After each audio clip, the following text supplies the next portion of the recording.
Top 9 news కి స్వాగతం. మహబూబ్ నగర్ జిల్లా దేవరకద్ర నియోజకవర్గం అడ్డాకుల మండలం కందూరు గ్రామంలో నిర్వహించిన గ్రామ సభలో పాల్గొన్న దేవరకద్ర ఎమ్మెల్యే శ్రీ జి మధుసూదన్ రెడ్డి. ఈ సందర్భంగా ఎమ్మెల్యే జిఎంఆర్ మాట్లాడుతూ అర్హులైన వారికి అందరికీ సంక్షేమ పథకాలు అందించడం ప్రభుత్వం యొక్క లక్ష్యమని తెలిపారు.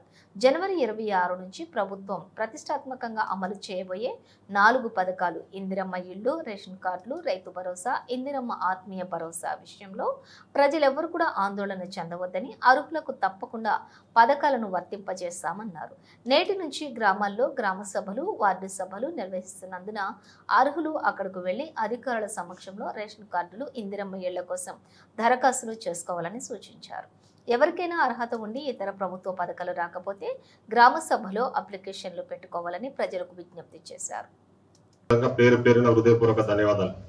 ముఖ్యంగా ఈ గ్రామ సభ ముఖ్య ఉద్దేశం, గతంలో కూడా కాంగ్రెస్ పార్టీ మనం రాష్ట్రంలో అధికారంలోకి వచ్చినాక ప్రజాపాలన కార్యక్రమాన్ని ఇంతకుముందు మీకు ఏదైనా కావాలంటే ఎంఆర్ ఆఫీస్ లో చుట్టూ అక్కడ ఇక్కడ పోయి తిరిగి దరఖాస్తులు పెట్టుకోవాల్సి ఉండే. ఎంఆర్ ఆఫీస్ పోతే ఎంత కష్టం తెలుసు. సో ఎంఆర్ఓ ఆఫీస్ పోకుండా మీ దగ్గరికి ఎంఆర్ఓలను, ఎంపీడీఓలను, అధికారులు అందరినీ దొరికొచ్చి ఈయన మీ దరఖాస్తులు తీసుకొని మీతో రూపాయి ఖర్చు కాకుండా మీ దరఖాస్తులు తీసుకొని మీకు ఏమేమి ఇవ్వాలనే విషయాలన్నీ కూడా గతంలో ప్రజాపాలనప్పుడు దరఖాస్తులు తీసుకున్నారు. సో ఆ దరఖాస్తులలో పెట్టుకున్న వాళ్ళు కొందరికి ఇల్లు కావాలని పెట్టిరు, కొందరికి రేషన్ కార్డులు కావాలని పెట్టిరు, కొందరికి పెన్షన్లు కావాలని పెట్టిరు, ఇంకా కొందరు ఇంకా వేరే మా భూముల పంచాయతీలు ఉన్నాయని కూడా చెప్పిన విషయాలన్నీ కూడా ఈరోజు ప్రభుత్వం అన్ని వివరాలు మీ దగ్గర తీసుకున్నది. ఆ రోజు అది తీసుకున్నాక ఈరోజు గతంలో మీకు తెలుసు టిఆర్ఎస్ వాళ్ళు 10 సంవత్సరాలు ఈ రాష్ట్రంలో అధికారంలో ఉన్నప్పుడు ఒక్క కొత్త రేషన్ కార్డు ఇవ్వలే. ఎవరికి కూడా కొత్తగా ఒక్కరికి కూడా మీ ఊర్లో రేషన్ కార్డు రాలే. కనీసం మన ఇంటికి ఎవరైనా ఆడపిల్ల పెళ్లి చేసుకొని మన ఇంటికి కోడలుగా వస్తే వాళ్ళ పేరు కూడా రేషన్ కార్డుల నమోదు కాలే ఇప్పటి వరకు. ఈ రోజు మనము కొత్తగా రేషన్ కార్డులు ఇవ్వాలని చెప్పేసి ఈ కార్యక్రమాన్ని తీసుకున్నాం. కొత్త రేషన్ కార్డులకు సంబంధించిన లిస్ట్ కూడా మనల్ని తయారు చేసిరు. ఇంకెవరికైనా రేషన్ కార్డు రాని వాళ్ళు ఉంటే కూడా ఈరోజు దాదాపు ఇక్కడ ఉంది రేషన్ కార్డు లిస్ట్ అయింది ఇప్పుడు చూపించండి. అదేవిధంగా 393 మందిని మళ్ళా కొత్తగా ఈరోజు నామోదు అంటే ఇంతకుముందే దరఖాస్తు పెట్టుకున్న 392 మందిని తీసుకున్నాము. అదేవిధంగా 344 మంది దరఖాస్తు ప్రజాపాలనలు ఇచ్చారు. వీళ్ళందరికీ కూడా ఎవరికైతే రేషన్ కార్డు లేవో వాళ్ళందరికీ కూడా మేము రేపు 26వ తారీఖు నుంచి కొత్తగా రేషన్ కార్డులు ఇవ్వబోతా ఉన్నాం. ఆ రేషన్ కార్డులు వచ్చిన తర్వాత మీకు ఇంతకు ముందులో ఏదైనా బియ్యం తెచ్చుకోవాలంటే దొడ్డు బియ్యం వస్తుంది. సన్న బియ్యం ఇవ్వాలని మనం నిర్ణయం తీసుకొని సన్న ఓట్లు కూడా ఆల్రెడీ కొని పెట్టుకున్నాము ప్రభుత్వం దగ్గర. రేపు పొద్దున రేషన్ కార్డులు వచ్చినాక అందరికీ కూడా సన్న బియ్యం మార్చి నుంచి మీకు సన్న బియ్యం కూడా ప్రభుత్వం ఇవ్వబోతా ఉందని చెప్పేసి ఈ సందర్భంగా మీకు తెలియజేస్తా ఉన్నాం. అదే కాకుండా ఈరోజు మనం అధికారంలోకి రాకముందు మీకు 6 గ్యారంటీ పథకాల గురించి చెప్పినాం. ఖచ్చితంగా కాంగ్రెస్ పార్టీ మీరు అందరూ ఆశీర్వదించండి, కాంగ్రెస్ పార్టీని అధికారంలో తీసుకురండి, మీకు ఇచ్చిన హామీలు నెరవేరుస్తామని చెప్పేసి ఆ రోజు చెప్పినాం. చెప్పిన విధంగానే ఈరోజు ఆర్టీసీ బస్సులలో మహిళలకు అంతా ఉచిత సౌకర్యం కల్పిస్తామన్నాం. ఎవరు కూడా మహిళలు బస్సులలో ఎక్కితే రూపాయి టికెట్ పెట్టకుండా పట్నం పోయినా పాలమూరు పోయినా రూపాయి టికెట్ పెట్టకుండా ఉచితంగా ప్రయాణం చేస్తున్నారు. అదేవిధంగా ఆరోగ్యశ్రీ పథకాన్ని తీసుకొచ్చినాం. ముఖ్యంగా 200 యూనిట్ల కరెంటు ఈరోజు ఎవరు కూడా బిల్లులు కట్టలేదు, ఉచితంగా ఇస్తుంది ఈరోజు ప్రభుత్వం. మీ ఇళ్ల కరెంటు బిల్లు మీకు మాఫీ చేసినాం. దాదాపు మీ ఊర్లో కరెంటు బిల్లులు మాఫీ చేసిన వాళ్ళు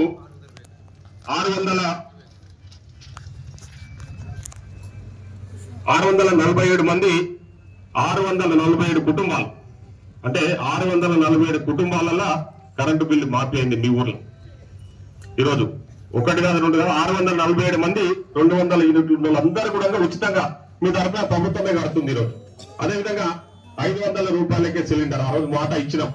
ఎందుకంటే వాళ్ళు టీఆర్ఎస్ వాళ్ళు అధికారంలో కూడా కరోనా వచ్చినప్పుడు కూడా మన 1400 పెట్టి సిలిండర్ కొనాల్సిందే. సిలిండర్ కొనలేక చాలా మంది కట్టెల పొయ్యి మీద వంటలు చేసుకుంటుంటే ఇబ్బంది పడుతుంటే మహిళలు 223 కోట్ల రుణాలు మాఫీని 223 కోట్ల రూపాయల మాఫీ చేశారు. మీ ఊర్లో 788 మంది రైతులకు 788 మంది రైతులకు 6,68,41,819 రూపాయలు 6,68,06,6 కోట్లు 1 కాదు 2 కాదమ్మా 6,68,41,819 819 అంటే దాదాపు 6,70,00,000 రూపాయలు 6,70,00,000 రూపాయలు ఓన్లీ రుణాల కింద మొన్ననే ప్రభుత్వం మాఫీ చేసినాం మనం. ఇవన్నీ కూడా మనం వచ్చినాక చేసినవి, గతంలో వాళ్ళు చేయలే. ఈ రోజు మనం వచ్చినాక 6,70,00,000 ఓన్లీ రుణాలు మాఫీ చేయడం జరిగింది. ఇవన్నీ కూడా రైతుల కోసం చేసినాం. అదే కాకుండా ముఖ్యంగా ఈరోజు ఈ మధ్య కాలంలో పెళ్లి చేసుకున్న వాళ్ళందరూ కూడా 42 లక్షల రూపాయలు 42 చెక్కులు ఇవ్వడం జరిగింది. ఇప్పుడే ఏవో గారు చెప్పినట్టు రైతు బీమా చనిపోతే 8 మంది ఏమో చనిపోతే 40 లక్షల రూపాయలు రైతు బీమా కింద ఇచ్చుకుంటూ వస్తున్నాం.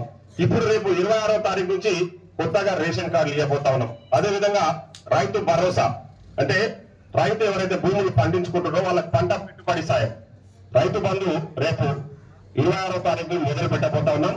ఆ రైతు భరోసా కూడా అందరి కూడా దాదాపు 1960 మంది రైతులు ఉన్నారు.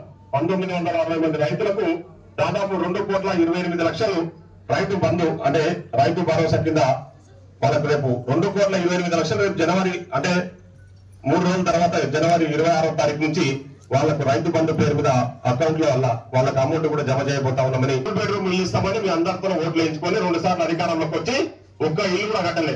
ఈరోజు మాట ఇస్తున్నాము.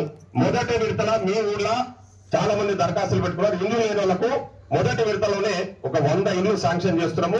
ఆ 100 మందిని కూడా లిస్ట్ చేసి ఎవరికైతే ఇల్లు లేవో మొదటి విడతల ఇల్లు లేని వాళ్ళు పూర్తిగా ఇల్లు లేని వాళ్ళు వాళ్ళ జాగా ఉంటే వాళ్ళ జాగాలో ఇల్లు కట్టుకోవడానికి 5 లక్షల రూపాయలు ప్రభుత్వం రేపు 26వ తారీఖు నుంచి అది కూడా మొదలు పెట్టబోతా ఉన్నాం. విడో పెన్షన్లు భర్త చనిపోతే భార్యకు గతంలో 6 ఏళ్ల నుంచి ఒక్క కొత్త పెన్షన్ ఇవ్వలే. సో మేము ఈరోజు మాట ఇస్తున్నాము. విడో పెన్షన్లన్నీ కూడా వివరాలన్నీ కూడా అధికారులు రాసుకున్నారు. తొందరలోనే అది కూలీలకు కూడా ఈరోజు ప్రభుత్వం 12,000 రూపాయలు ఇవ్వాలని చెప్పేసి నిర్ణయం తీసుకున్నది. అంటే ఉపాధి హామీ ఎవరైతే ఉపాధి హామీ కూలీకి పోతారో ఆ కూలీ పోయిన వాళ్ళు దాదాపు 106 మంది ఈ ఊర్లో లీస్ట్ అవుట్ చేశారు. వాళ్లకు రేపు 26వ తారీఖు నుంచి ఆ ఆత్మీయ భరోసా ఇందిరమ్మ ఆత్మీయ భరోసా పేరు మీద వాళ్ళ అకౌంట్లలో అంటే వాళ్ళకు సంవత్సరానికి 12,000 రూపాయలు ప్రభుత్వం జమ చేయబోతా ఉందని కూడా భూమి లేని వాళ్ళకు, ఎందుకంటే రైతు భరోసా భూములకు వస్తుంది, భూమి లేని వాళ్ళకి వస్తలేదు. కాబట్టి ఈరోజు రైతు అంటే ఇందిరమ్మ ఆత్మీయ భరోసా పేరు మీద భూమి లేని కూలీలు ఎవరైతే ఉన్నారో ఈ ఉపాధి హామీ కూలీకి పోతా వాళ్ళకు ఉపాధి హామీ కూలీ చేసుకునే వాళ్ళకు జాబ్ కార్డు ఉంటుంది. ఆ జాబ్